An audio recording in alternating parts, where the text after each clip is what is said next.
Ya, terima kasih kepada Dr. Sari. Kami juga mengucapkan terima kasih kepada tim Cochrane Indonesia atas kesempatan pagi ini bahwa kita akan mencoba membahas mengenai reopening dental services. Selamat pagi juga kepada seluruh peserta atau pemirsa webinar pada hari ini. Assalamualaikum warahmatullahi wabarakatuh. Shalom, Om Santi Santi Om Namo Buddhaya, salam kebajikan dan salam sejahtera bagi kita semua.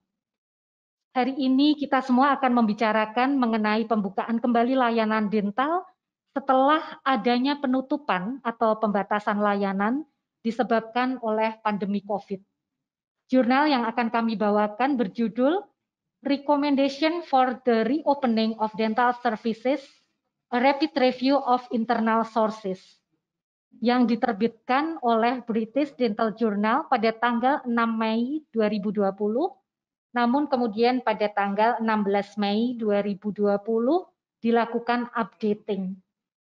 Review ini ditulis oleh the COVID-19 Dental Services Evidence Review Working Group yang dipimpin oleh Profesor Ian Clarkson dan Profesor Craig Ramsey beserta 10 penulis lain yang berasal dari beberapa universitas di Inggris. Sebagai latar belakang dari jurnal ini adalah sejak tanggal 30 Januari 2020, COVID-19 telah menjadi perhatian seluruh dunia dan oleh WHO dinyatakan sebagai keadaan darurat kesehatan. Seiring dengan perkembangan kasus di berbagai negara dan yang semakin meluas dari China kemudian di berbagai negara dan organisasi profesi mulai menyusun rekomendasi atau pedoman untuk pembukaan dan restrukturisasi pelayanan gigi dan mulut. Berdasarkan hal tersebut, maka rapid review ini ditujukan untuk membantu para pembuat kebijakan dan keputusan dalam menyusun pedoman yang bersifat komprehensif serta disesuaikan dengan kondisi negara atau area mereka masing-masing. Jurnal ini merupakan sebuah review yang ditulis berdasarkan standar atau wilayah atau organisasi profesi mengenai pembukaan kembali pelayanan dental. Penulis tidak membatasi bahasa yang ditulis dalam pedoman karena kelompok ini terdiri mempunyai jejaring yang luas sehingga translasi dari bahasa tersebut tidak menjadi masalah. Dan mereka menggunakan database pada tanggal 18 Maret hingga 5 Mei yang kemudian sampai 13 Mei yang kemudian proses review dilakukan pada tanggal 2 hingga 13 Mei 2020. Adapun proses dari pencarian Gray Literature ini adalah dengan mendapatkan dari berbagai sumber yang kemudian oleh penulis dikonfirmasi kepada peneliti yang tergabung dalam Cochrane Oral Health. Penelusuran Gray Literature tersebut dilakukan melalui bidang-bidang website-website organisasi pada bidang kedokteran gigi, juga melalui international network antara para peneliti kesehatan gigi dan mulut, dan juga dengan bantuan dari Global Evidence Ecosystem for Oral Health, para penulis kemudian dapat mempunyai akses untuk berkomunikasi dengan para pengambil keputusan. Selain itu, yang banyak membantu penulis adalah Scottish Dental Clinical Effectiveness Program, di mana mereka memiliki jaringan yang luas dengan Chief Dental Officers serta para leader di bidang kedokteran gigi di seluruh dunia. Literatur atau dokumen yang didapatkan tersebut kemudian diseleksi oleh peneliti berdasarkan kriteria yang paling relevan dan terkini mengenai rekomendasi pembukaan kembali pelayanan dental. Panduan tersebut juga secara eksplisit harus menyebutkan bahwa guidance ditujukan untuk pembukaan kembali setelah adanya penutupan layanan dental di era pandemi COVID ini. Pedoman tersebut diutamakan yang bersifat nasional, kemudian yang kedua baru kemudian yang bersifat regional dan yang bersifat lokal menjadi pilihan paling akhir. Nah, karena adanya kebutuhan bahwa review ini harus segera dipublikasi, serta banyak dibutuhkan oleh para pengambil kebijakan di berbagai negara, maka data diambil secara single extraction. Dan sebelum dilakukan ekstraksi, para penulis review ini melakukan identifikasi domain atau tema dari kebijakan-kebijakan yang diambil oleh negara atau organisasi profesi tersebut. Salah satu kelemahan dari penelitian atau rapid review ini adalah peneliti tidak memvalidasi secara formal kualitas dari pedoman atau petunjuk tersebut. Nah, dari guidance tersebut, akhirnya peneliti berhasil mendapatkan 17 guidance documents yang berasal dari 16 negara, mostly adalah negara-negara di Eropa dan juga dari USA dan Kanada, sedangkan dari Asia adalah dari India. Kemudian panduan dari negara-negara tersebut dikelompokkan menjadi 5 tema besar, yaitu persiapan klinik dan pasien seperti seleksi kriteria pasien yang dapat dilayani serta penjadwalan, kemudian APD untuk para provider, serta manajemen tata laksana ruang klinik, prosedur dental, serta yang terakhir adalah pembersihan atau disinfeksi pasca tindakan, serta manajemen tata laksana pengolahan limbah. Setelah dilakukan berdasarkan pengelompokan tersebut, didapatkan bahwa ternyata pedoman itu memiliki variasi yang besar dalam penentuan standar-standarnya. Sebagian besar rekomendasi yang ditulis dalam petunjuk tersebut berdasarkan tata laksana kesehatan COVID-19 secara umum, namun tidak disertai referensi dan tidak ada underpinning evidence. Ya, memang karena ini perubahan yang sangat cepat sehingga tentu saja evidence di lapangan belum dapat dikumpulkan oleh para peneliti. Selanjutnya dari pengelompokan tema tersebut, berikut adalah ringkasan mengenai rekomendasi yang berkaitan dengan persiapan praktik serta pertimbangan-pertimbangan untuk seleksi pasien. Para penulis mengkategorikan untuk rekomendasi bagi staf, pasien, serta fasilitas klinik. Nah, ternyata tidak banyak dokumen yang dilengkapi dengan penjabaran mengenai tugas secara umum seperti bagaimana meminimalisasi risiko kontaminasi, penambahan pelatihan untuk staf, untuk pemeliharaan mesin-mesin dan peralatan. Kemungkinan karena protokol-protokol tersebut di negara-negara tersebut telah menjadi protokol standar dan untuk sebagian rumah sakit atau dental klinik. Berikut adalah menunjukkan bahwa sebagian dokumen menuliskan perlunya adanya pelatihan staf karena adanya perubahan berbagai protokol, termasuk pemeriksaan untuk memastikan bahwa seluruh staf bebas dari gejala COVID. Jadi mereka secara teratur juga melakukan screening terhadap staf-staf mereka untuk menjamin keamanan provider dalam melakukan pelayanan terhadap pasien. Hanya 12% dari dokumen yang menyarankan perlunya pemeriksaan suhu tubuh setiap hari. Jadi mereka mengetatkan melalui screening dan pemeriksaan tersebut. Adapun rekomendasi dari pasien care itu meliputi penjadwalan pasien, triase pasien, saran dan edukasi untuk pasien, dan penelusuran bila ada pasien yang dinyatakan COVID-19 setelah dilakukan perawatan dental. Yang menarik di sini setelah updating pada tanggal 16 Mei tersebut, 8% pedoman menyertakan masalah asuransi atau pembiayaan, tetapi pada update tanggal 16 Mei ini tidak dilakukan lagi. Untuk pasien triase, 94% menyatakan bahwa itu diperlukan untuk kemudian melihat bagaimana potensi status COVID-19 seorang pasien, yaitu dibagi menjadi positif COVID, suspek, asimptomatik, atau pasien-pasien yang memiliki kebutuhan khusus dan memiliki faktor-faktor resiko. Hanya satu pedoman yang menyarankan dilakukan kontak tracing dan isolasi bagi provider yang melayani pasien yang diketahui positif COVID setelah melakukan perawatan. Nah, mengenai penjadwalan pasien ini, lebih dari separuh dokumen menyatakan bahwa harus dilakukan secara rinci pasien-pasien mana yang rentan dan berkebutuhan khusus dan dijadwalkan dengan pasien yang berisiko tinggi untuk menghindari adanya kontak. Jadi mereka memisahkan penjadwalan tersebut antara pasien yang komorbid berisiko tinggi dengan pasien-pasien yang biasa. Dan hanya satu pedoman yang menyatakan bahwa perlu waktu 20 hingga 30 menit antar pengunjung untuk memberikan waktu bagi proses disinfeksi dan menghindari cross infection antara pasien pada area ruang tunggu. Kemudian mengenai rekomendasi untuk yang lainnya mengenai patient care, 41% pedoman memuat informasi mengenai jenis saran atau edukasi terhadap pasien yang hadir. Jadi mereka mengelompokkan berdasarkan faktor risiko pasien tersebut, kemudian memberikan edukasi bagaimana melakukan social distancing, penggunaan masker, dan hand hygiene.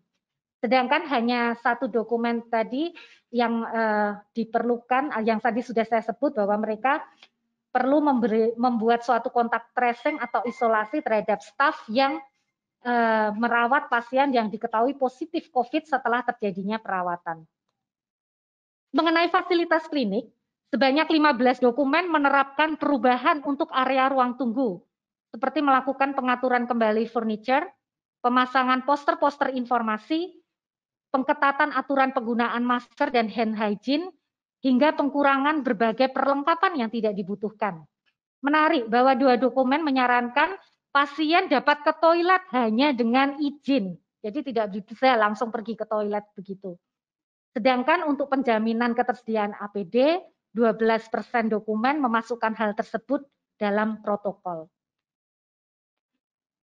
Ini yang tadi, mohon maaf ini tadi terlewat. Nah, sekarang yang kedua adalah rekomendasi penggunaan APD.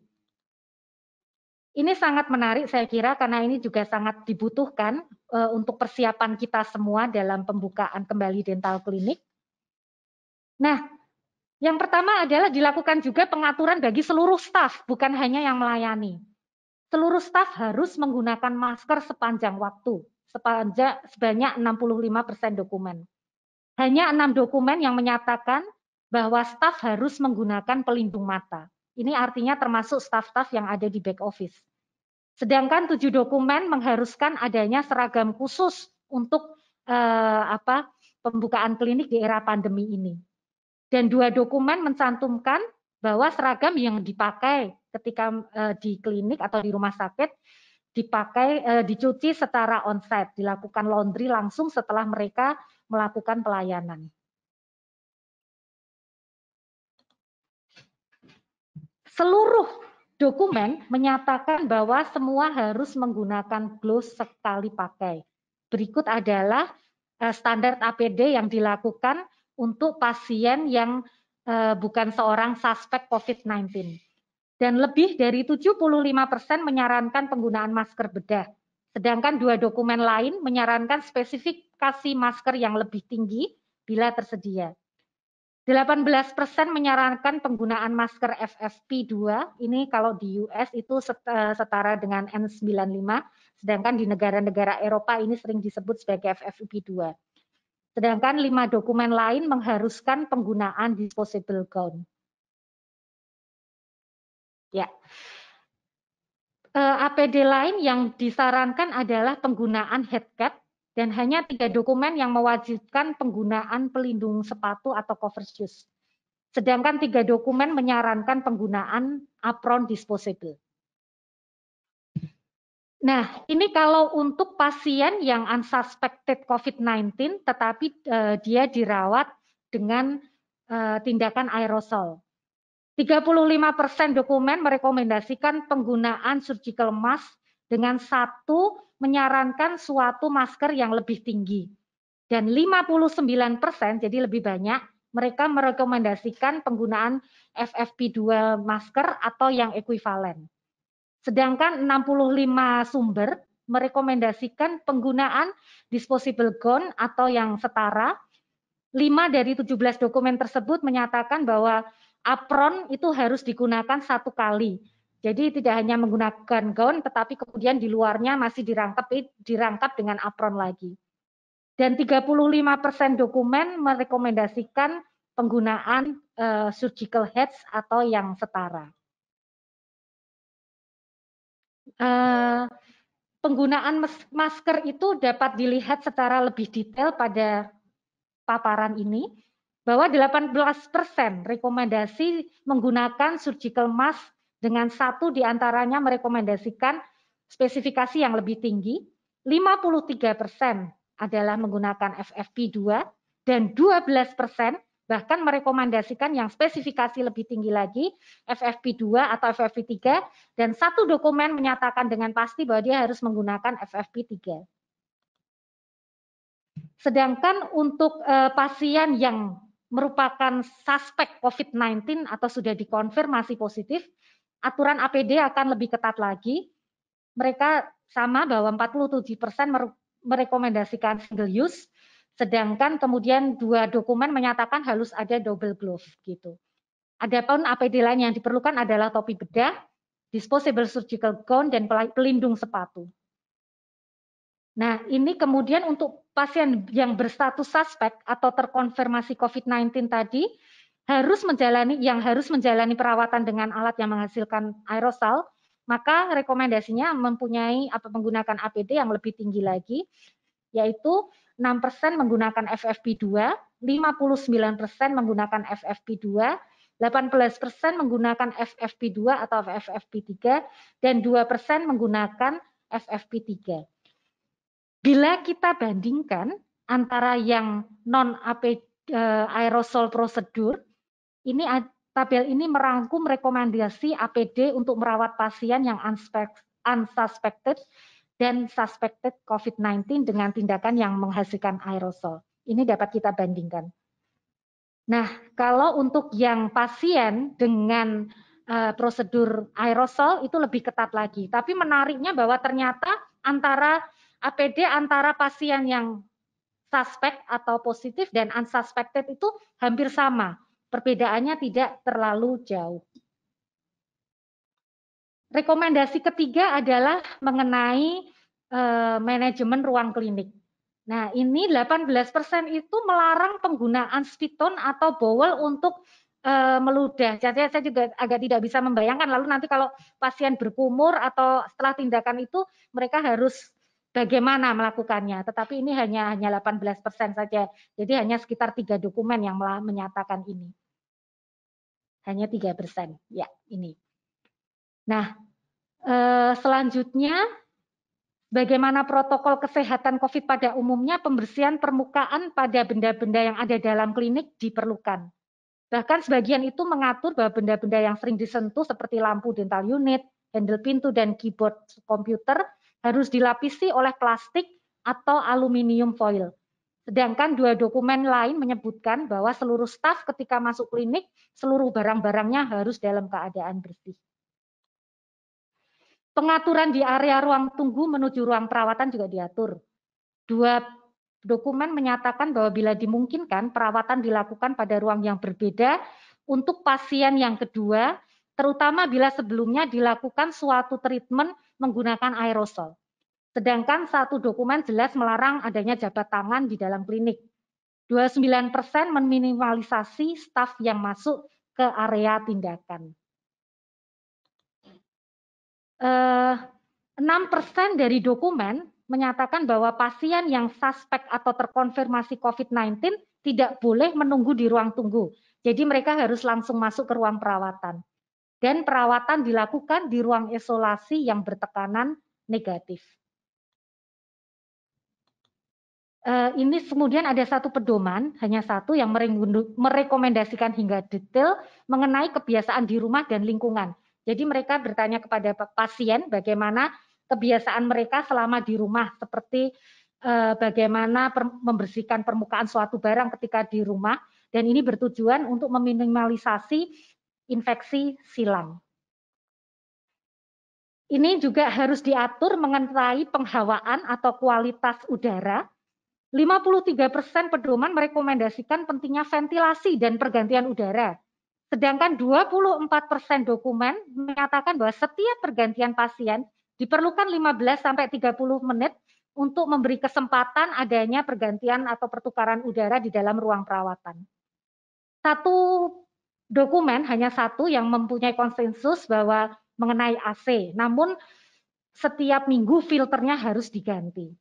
Sedangkan 3 dokumen yang menyatakan tentang AC, 1 dokumen merekomendasikan AC harus dimatikan, dan 1 dokumen merekomendasikan penggunaan AC hanya pada mode extraction, bukan mode resirkulasi. Nah, satu dokumen menyatakan bahwa ini mengenai HEPA, bahwa mereka menggunakan HEPA filter yang level 13 atau yang lebih tinggi lagi, dan harus digunakan pada sistem suction. 5 dokumen dari 17 dokumen menyatakan bahwa pintu klinik itu harus selalu tertutup untuk menghindari penyebaran virus.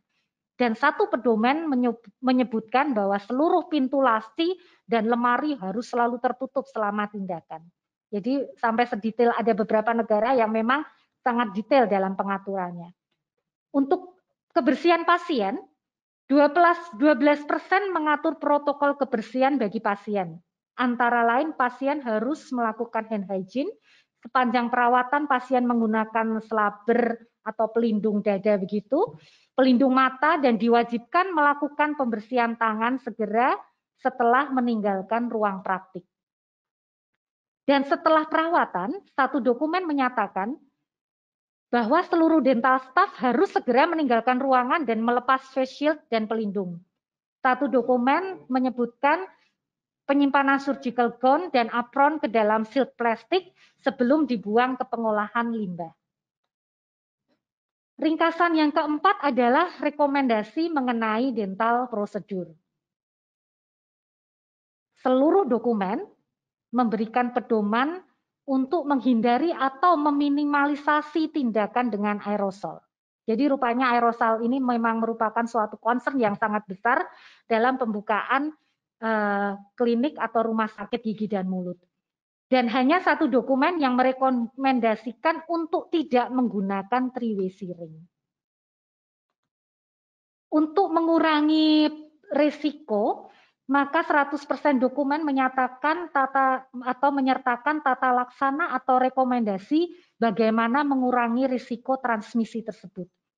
Dan 88% merekomendasikan penggunaan rubber dam dan high volume suction.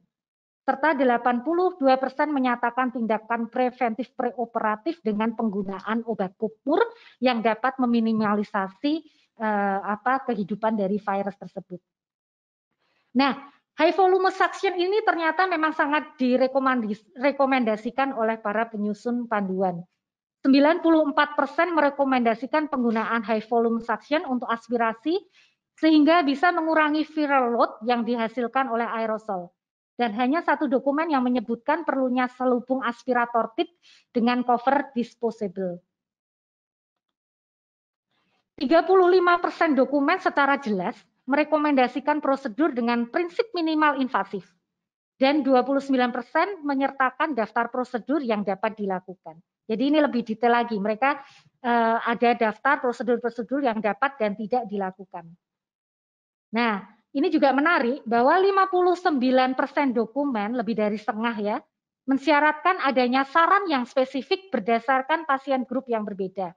Misal, pasien dengan asimptomatik COVID-19 group dengan orang yang berpotensi suspek atau terkonfirmasi COVID-19 tentu akan diberikan edukasi atau advice yang berbeda.